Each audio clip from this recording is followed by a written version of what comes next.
This is 4/0 steel wool. If you split it down, kind of spin it up a little bit. Set this one aside, and we want a few of these.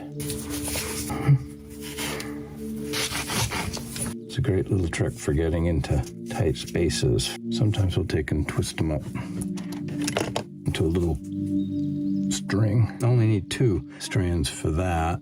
Slightly larger version, same thing. 2 strands.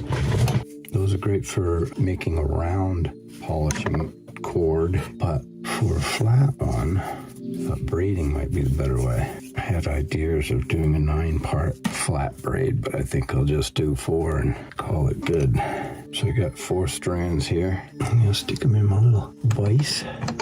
So you cross the 2 middle ones, go under, over, here we go. Now we're on track. You'll end up making a fairly flat tape, but it'll be an abrasive. I'm glad I didn't go with the 9-part. Sticky stuff to braid, not nice like hair. I know that the twisted cordage holds up really well. I've been using these same strands I just showed you for quite a while. Just for sanity's sake, I think I'll end it right there.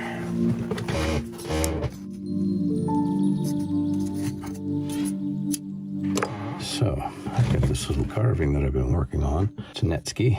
It's made out of water buffalo horn, and he's got a little ball here, and I'd like to polish the back side of it.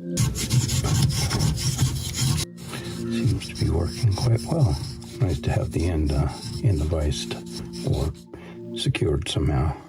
I hope this helps some of you out of a jam trying to get things polished up proper. Now I'm going to take a piece of deer skin and put polishing compound on it. Do the same trick.